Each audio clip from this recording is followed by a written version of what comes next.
Hey Mike, what are you going to do to keep the moisture out of the interior and keep, well, the stuff from corroding out from under you?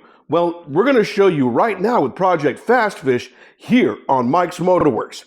You don't want to miss it.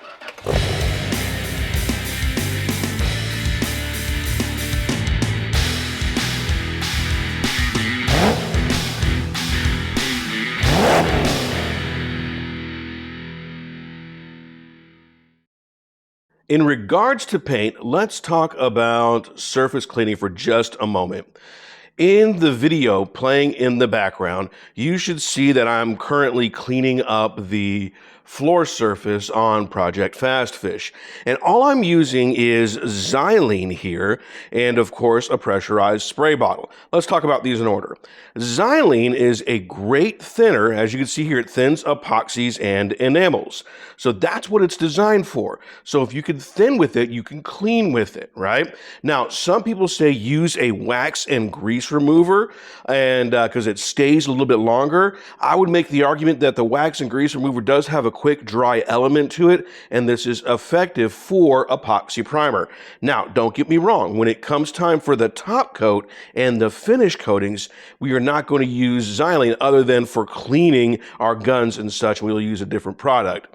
Over here, I am spraying, or I put the Xylene in this spray bottle right here. This is a Harbor Freight specialty. Right now it's running about 40 bucks in 2025. And it's really neat. I went ahead and got this because my experience with, say, like the plastic bottles showed me that they didn't hold up to Xylene because they're polymer bases, right? So this seemed to work out really easy. And it's pretty simple to use. All you do is take off this top fill nozzle, and then once you got the amount of chemical that you want in there, in my case, Xylene, all right, I funneled it in, right?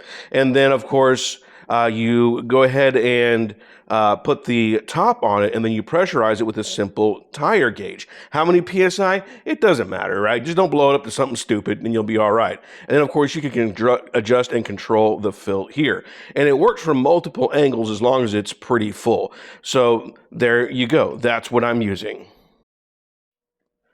These are some of the tools that we're going to use to help put our seam sealer inside the interior of Project Fast Fish. The tape that I'm using is nothing more than painter's tape. All right, so you got some scissors, you got some painter's tape, and you can clearly see, you can just get yourself a line and such. Now, if you're someone who wants to do super uber neat and tidy lines here, and you want to get it super close, that's fantastic, all right?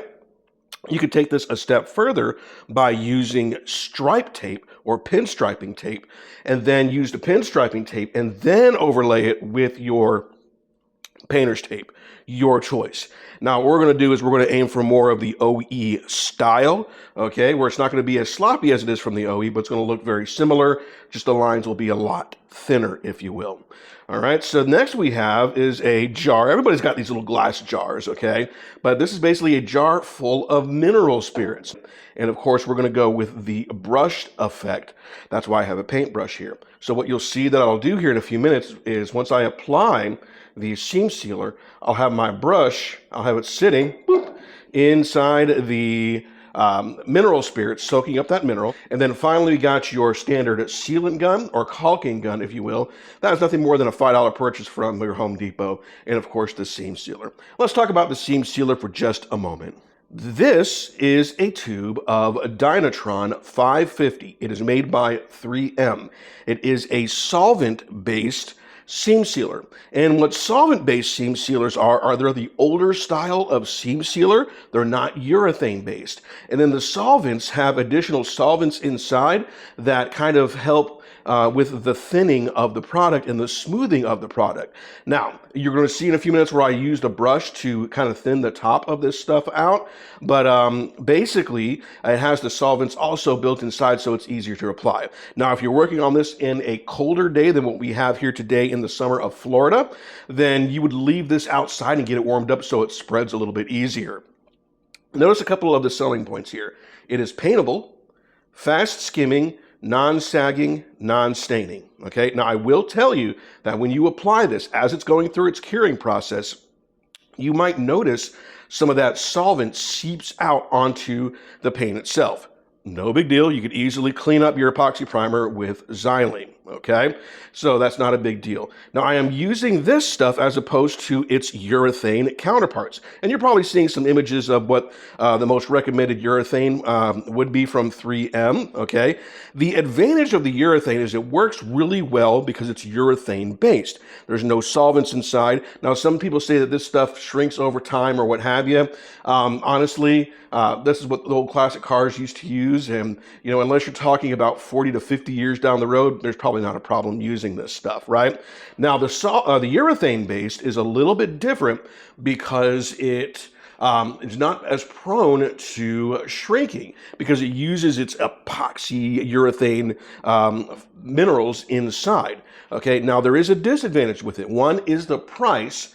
Two is working with it to kind of spread it, right? You'll see people normally apply that stuff kind of thinly and not over some of the larger gaps that we usually use. So there we go. I am using Dynatron 550 and I'm going to let it cure before I paint over it. So that's another thing is you want plenty of time to let this stuff cure out and do its work. The cool thing is it will remain flexible to a certain point to help keep water from intruding wherever you don't want it to intrude to. Setting this up is pretty simple. You simply cut your nozzle here to the size that you want. In this case, I went to a medium-sized opening because I'll be dealing with a lot of medium-sized spaces, okay?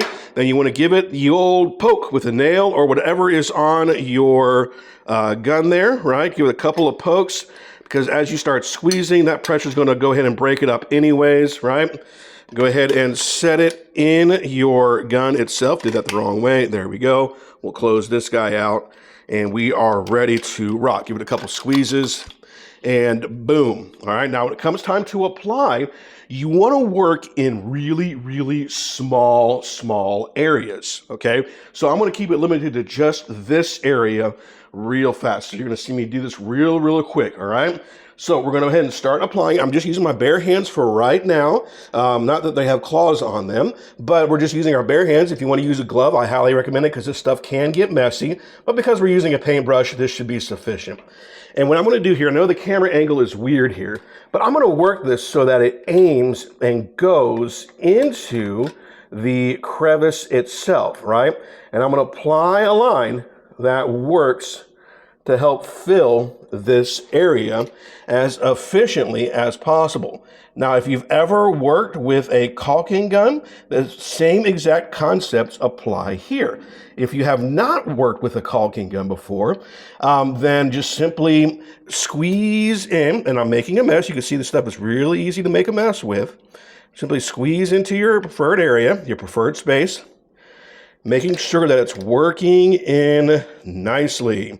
Because that's the key. You don't want that water to intrude. You simply want to keep it out. Now, if you watched the last episode of Project Fast Fish, as we were sealing up the bottom of the car, we went ahead and put this on the same seam on the underneath. Now, you didn't have to do that bottom seam there. That just simply helps provide additional protection, okay?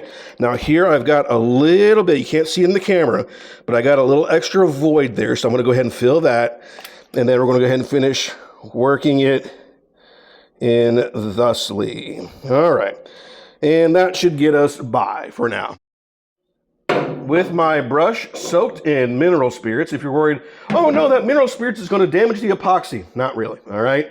You can clean up with the Xylene later, all right?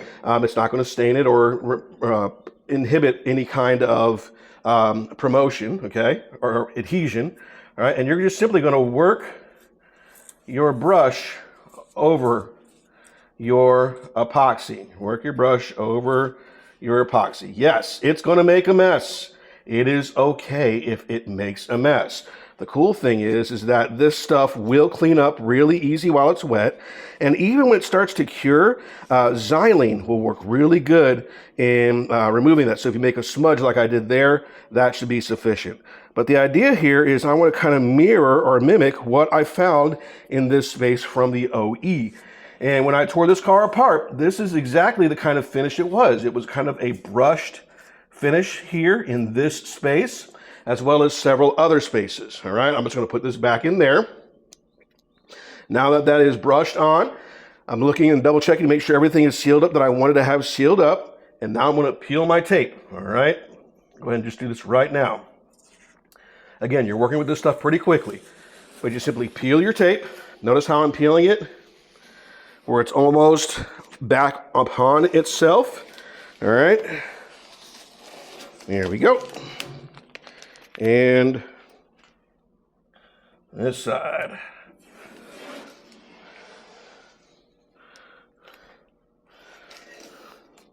And there we go. We are now seam sealed in that particular spot.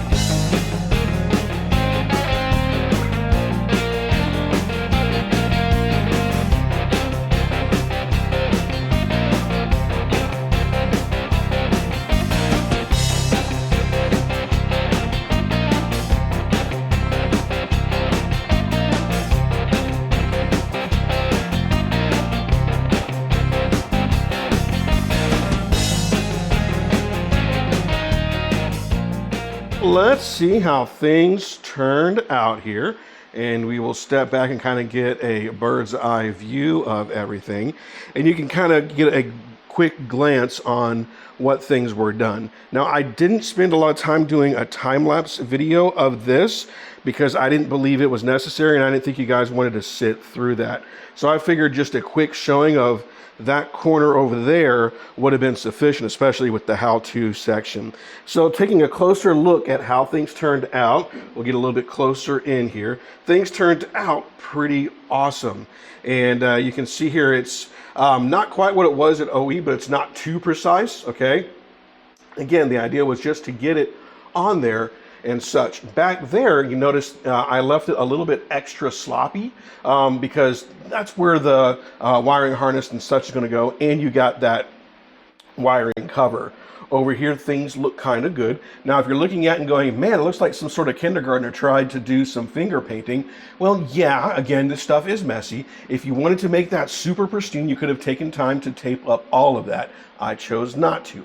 Between a combination of the brush and my finger with some mineral spirits on it, it turned out really, really good.